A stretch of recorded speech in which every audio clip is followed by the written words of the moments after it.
அனைவருக்கும் வணக்கம். இது உங்கள் கரூர் கிளாசிக் கிச்சன். நான் லாஸ்ட் வீடியோலேயே பூர்ண கொழுக்கட்டை எப்படி செய்கிறதுன்னு சொல்லி காமிச்சிருந்தேன். இப்போ மற்ற 3 கொழுக்கட்டையை பார்க்கலாம்.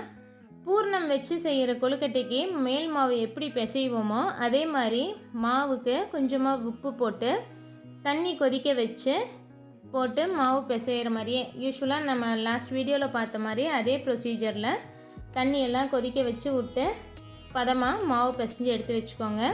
இந்த வீடியோ பார்க்காம மிஸ் பண்ணியிருந்தீங்கன்னா நான் லிங்க் கீழே டிஸ்கிரிப்ஷன் பாக்ஸில் கொடுக்குறேன், செக் பண்ணிக்கோங்க. அதே மாதிரி மாவு எப்படி பதப்படுத்துறது அரைக்கிறதுங்கிறது அந்த வீடியோவும் உங்களுக்கு நான் டிஸ்கிரிப்ஷன் பாக்ஸில் லிங்க் ஷேர் பண்ணுறேன்.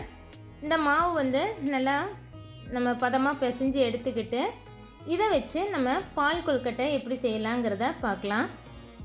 இப்போ மாவு நல்லா பிசைஞ்சாச்சு. கைக்கு கொஞ்சம் எண்ணெய் தடவிக்கிட்டு சின்ன சின்ன உருண்டையாக உருட்டி எடுத்துக்கோங்க. உருண்டை ரொம்ப பெருசாக இல்லாமல் மீடியமாக சின்ன கோழிக்குண்டு அளவு உருண்டை மட்டும் உருட்டி வைக்கோங்க. உருண்டையில் கிராக் எதுவும் இல்லாமல் எல்லாம் ஒரே ஈவன் சைஸாக பால்ஸாக நம்ம உருட்டி எடுத்துக்கலாம். நம்ம இருக்கிற மாவு எந்த அளவுக்கு மாவு எடுக்கிறோமோ அந்த மாவெல்லாம் இந்த மாதிரி ஈவன் சைஸில் உருட்டி எடுத்துட்டு நம்ம இதை ஆவியில் வேக வைக்க போகிறோம். அதுக்கு இட்லி தட்டு இல்லைன்னா ஸ்டீமர் பிளேட்டு எங்கள்கிட்ட எது இருக்கோ அதை எடுத்துக்கோங்க. நான் இட்லி தட்டு எடுத்துருக்கேன். அதில் மேலே வெள்ளை துணி விரித்து வச்சு அதில் இந்த உருண்டைகள்லாம் வச்சு இட்லி பானையில் வச்சு ஒரு 7 நிமிஷம் வேக வச்சிங்கன்னா நல்லா வெந்து வந்துடும். இப்போ இந்த வெந்து வந்த உருண்டையெல்லாம் நல்லா சாஃப்டாக இருக்கும். நீங்கள் கையில் அமுத்தி பார்த்திங்கனாவே நல்லா அமுந்து வரும். உள்ளேயும் நல்லா வெந்து வந்திருக்கும். அப்போ தான் கையில் பிசு பிசுன்னெலாம் ஒட்டாது. அந்தளவுக்கு நம்ம நல்லா வேக வச்சு எடுத்து வச்சுக்கலாம். இதுக்கு பால் ரெடி பண்ணிடலாம். நான் 1 கப் அளவுக்கு காய்ச்சின பசும்பால் எடுத்திருக்கேன். இது நல்லா சூடு பண்ணிக்கோங்க. நல்லா இந்த மாதிரி பால் கொதித்து வர்றப்ப நம்ம வேக வச்ச உருண்டையை உள்ளே போட்டுருங்க. நல்லா பால் சுண்டி வர்ற அளவுக்கு இந்த உருண்டைகள்லாம் பாலில் வெந்து வரணும். அப்போ தான் பாலுக்குள்ளே இந்த உருண்டை போட்டு கொதிக்க வைக்கும்போது உருண்டைக்குள்ளேயும் பால் நல்லா இறங்கி வரும். இதுக்கு நம்ம அடுப்பை இப்போ அதிகமாக வச்சுக்கலாம். நல்லா சுண்டி வர்றப்ப சிம்மில் வச்சுக்கோங்க. தேவையான அளவுக்கு வெல்லம் இல்லைன்னா சர்க்கரை சேர்த்திக்கலாம். நான் இன்றைக்கி 1 கப் பால் எடுத்திருக்கேன். இன்னொரு 3/4 கப் அளவுக்கு தேங்காய் பாலும் சேர்த்த போகிறேன். அது 2க்கும் அட்ஜஸ்ட் பண்ணி 1/2 கப்புக்கும் கொஞ்சம் அதிகமாக சுகர் ஆட் பண்ணியிருக்கேன். கொஞ்சமாக வாசத்துக்கு ஏலக்காய் தூள் சேர்த்திருக்கேன். நல்லா கலந்து விட்டு இந்த பால் சுண்டி வர்ற அளவுக்கு வேக வச்சுக்கோங்க. இந்த அளவுக்கு நல்லா சுண்டி வந்ததுக்கப்புறமா நம்ம இதில் நல்லா திக்காக எடுத்து வச்சுருக்கேன் தேங்காய் பால் 3/4 கப் விட்டு நல்லா கலந்து விட்டு ரொம்ப நேரம் அடுப்பில் வைக்காமல் ஒரே ஒரு கொதி வந்தோடனே அடுப்பை ஆஃப் பண்ணிடுங்க. நம்மளோட பால் கொழுக்கட்டை ரெடி. நீங்கள் இந்த சர்க்கரைக்கு பதிலாக வெல்லமும் சேர்த்து செய்யலாம். டேஸ்ட் அருமையாக இருக்கும்.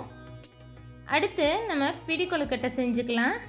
காரத்துக்கு ஃபஸ்ட்டு தாளித்து விட்டுக்க போகிறோம். அதுக்கு ஒரு 2 டேபிள் ஸ்பூன் அளவுக்கு எண்ணெய் விட்டு 1/2 டீஸ்பூன் அளவுக்கு கடுகு சேர்த்திக்கோங்க. கடுகு நல்லா பொரிஞ்சு வந்ததுக்கப்புறமா இதில் 1 டீஸ்பூன் அளவுக்கு உடைச்ச உளுந்து, 2 டீஸ்பூன் அளவுக்கு பச்சைக்கடலை பருப்பு கொஞ்சம் அதிகமாக போட்டிங்கன்னா நம்ம சாப்பிடும்போது அந்த பருப்பு வாய்க்கு வரும். டேஸ்ட் ரொம்பவே நல்லாயிருக்கும். அதனால் பருப்பு நிறைய சேர்த்து நல்லா செவக்க வறுத்துட்டு பொடியாக நறுக்குன கருவேப்பிலை, ஒரே ஒரு பெரிய வெங்காயம் பொடியாக நறுக்கி சேர்த்திக்கலாம். நான் 1 பச்சை மிளகாயும் 1 காஞ்ச மிளகாயும் விதையெல்லாம் நீக்கிட்டு காரத்துக்காக ஒன்று மட்டும் சேர்த்திருக்கேன். உங்களுக்கு விருப்பப்பட்டால் பச்சை மிளகாயை மட்டும் சேர்த்திக்கலாம், இல்லைன்னா வரமிளகாய் மட்டும் சேர்த்திக்கலாம். கொஞ்சமாக பெருங்காயத்தூள் சேர்த்தி நல்லா கலந்து விட்டுக்கோங்க. வெங்காயம்லாம் நல்லா வதங்கி வரணும். வெங்காயத்தோட பச்சை வாசம் போனதுக்கப்புறமா இதில் 1 கப் அளவுக்கு தண்ணி விட்டுக்கலாம். நம்ம இன்றைக்கி 1/2 கப் அளவுக்கு மாவு எடுத்துருக்கோம். அதனால் 1 கப் தண்ணி விட்டுக்கலாம்.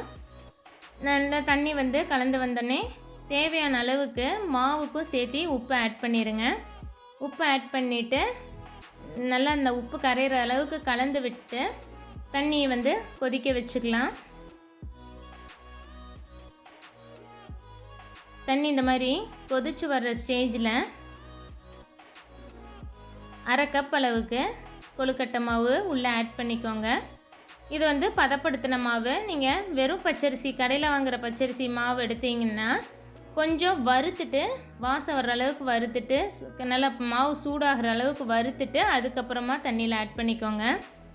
தண்ணியில் ஆட் பண்ணினோடனே நீங்கள் சிம்மில் வச்சு நல்லா கரண்டியை வச்சு கலந்து விடுங்க. கட்டி எதுவும் இல்லாமல் நல்லா அமுத்தி விட்டு இந்த மாதிரி கலந்து எடுத்துக்கோங்க. இது ஒரு 5லேருந்து 10 நிமிஷம் போல் இந்த சிம்மில் வச்சு நல்லா கலந்து விடும்போது தான் நல்லா நமக்கு மாவு வந்து வெந்து வரும். இந்த மாதிரி நல்லா கலந்து விட்டுக்கிட்டே இருங்க. ஈரக்கையில் தொட்டு பார்த்தா கையில் ஒட்டக்கூடாது. அப்போ வந்து வெந்து வந்துருச்சுன்னு நம்ம தெரிஞ்சுக்கலாம். நல்லா உருண்டுக்கிட்டும் வந்துடும். இதை வந்து ஒரு தட்டுக்கு ட்ரான்ஸ்ஃபர் பண்ணி எடுத்து நம்ம வச்சுக்கலாம். சூடு கை பொறுக்கிற சூட்டுக்கு வந்தோடனே நம்ம கையில் வந்து பிடிச்சு வேக வச்சுக்கலாம். அது சூடு ஆடுறதுக்குள்ளே இனிப்பு கொழுக்கட்டைக்கு வெல்லம் கரைச்சிக்கலாம். நான் இன்றைக்கி 1/4 கப் வெல்லம் நல்லா அமுத்தி எடுத்துருக்கிறேன். அதுக்கு கொஞ்சமாக தண்ணி விட்டு நம்ம மாவு கலந்து வச்சுருக்க 1 கப் தண்ணியிலையே வெல்லத்துக்கும் ஆட் பண்ணிக்கோங்க. அந்த தண்ணி கொஞ்சமாக விட்டு வெல்லத்தை கரைச்சிட்டு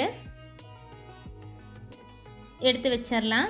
இப்போ ஒரு பேனில் 3 டீஸ்பூன் அளவுக்கு நெய் விட்டுக்கிறேன்.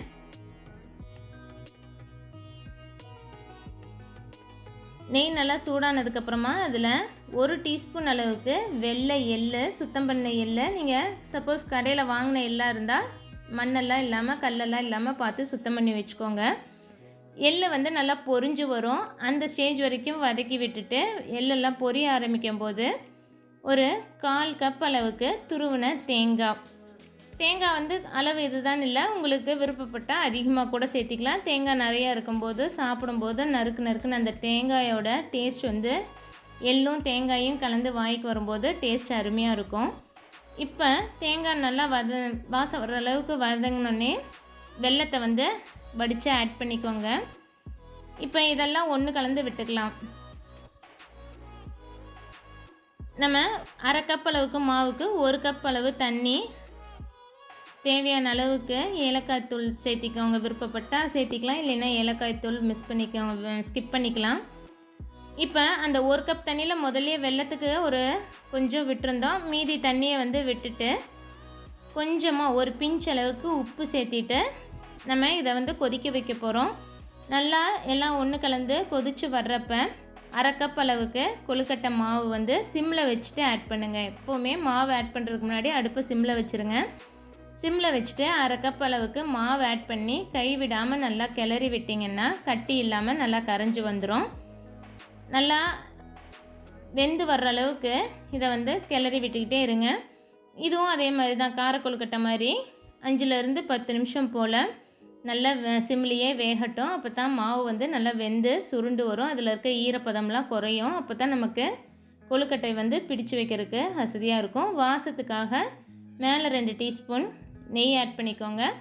இது வந்து நல்லா ஒரு ஷைனிங்கும் கொடுக்கும். கடைசியில் நெய் ஆட் பண்ணி இறக்கும்போது நமக்கு ஷைனிங்காக இருக்கும். இப்போ நமக்கு கொழுக்கட்டையோட மாவு ரெடி ஆகிடுச்சு. இதை வந்து ஆறுனதுக்கப்புறமா பிடிச்சி வச்சா தீர்ந்தது. இதுவும் பதம் எப்படி செக் பண்ணணுன்னா ஈரக்கையில் தொட்டு பார்த்திங்கன்னா ஒட்டாமல் வரணும். ஒட்டாமல் வந்ததுன்னா தான் பதம் வந்து கரெக்டாக வந்திருக்குதுன்னு அர்த்தம். பாருங்கள், இப்போ ஒட்டாமல் வருது. அது வரைக்கும் வேக வச்சு எடுத்து வச்சாச்சு.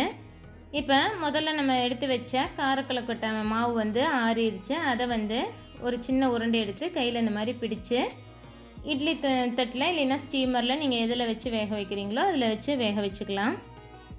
எப்போவுமே யூஸ்வலாக இந்த மாதிரி ஒரே மாதிரி பிடி கொழுக்கட்டைனா பிடிச்சு மட்டும் வைக்காமல் நீங்கள் உங்களுக்கு விருப்பப்பட்ட ஷேப்லையும் செஞ்சுக்கலாம். இந்த மாதிரி பால்ஸாக உருட்டியும் எடுத்துக்கலாம். உங்களுக்கு என்ன மாதிரி வேணுமோ அந்த மாதிரி செஞ்சு வச்சுக்கோங்க. அதே மாதிரி இனிப்பு கொழுக்கட்டை இந்த மாதிரி மோதக அச்சுலேயும் வச்சு நம்ம செஞ்சு எடுக்கலாம். மோதக அச்சில் நெய் தடவிட்டு இந்த ஆறினோடனே அப்படியே உள்ளே ஸ்டஃப் பண்ணி நல்லா அமுத்தி விட்டுக்கோங்க. எல்லா சைடும் ஈவனாக ஸ்ப்ரெட் ஆகிற மாதிரி அமுத்தி விட்டுட்டு நீங்கள் மோல்டு ஓப்பன் பண்ணிங்கனாவே அழகாக வரும். நம்மளோட பிடி கொழுக்கட்டை கையில் பிடிச்சு வைக்கணும்னு இல்லை, இந்த மாதிரி மோதக அச்சுலேயும் நீங்கள் செஞ்சு உங்களுக்கு விதவிதமாக என்ன ஷேப்பில் வேணுமோ இதையும் பால்ஸாக உருட்டியும் வைக்கலாம். இல்லை பிடி கொழுக்கட்டைக்கு பிடிச்சு வைக்கிற மாதிரி கையில் பிடிச்சும் வைக்கலாம். நம்ம விருப்பம்தான். எப்படி வந்திருக்குங்கிறத மறக்காமல் எனக்கு கமெண்ட் பண்ணுங்கள். இதெல்லாமே பிடிச்சு வச்சாச்சு. இப்போ கார கொழுக்கட்டை வெந்து வந்துருச்சு. அதை வந்து எடுத்துட்டு நம்ம இனிப்பு கொழுக்கட்டையை வேக வச்சுக்கலாம். இனிப்பு கொழுக்கட்டையும் நம்ம துணியை வந்து நீங்கள் மாற்றிடுங்க.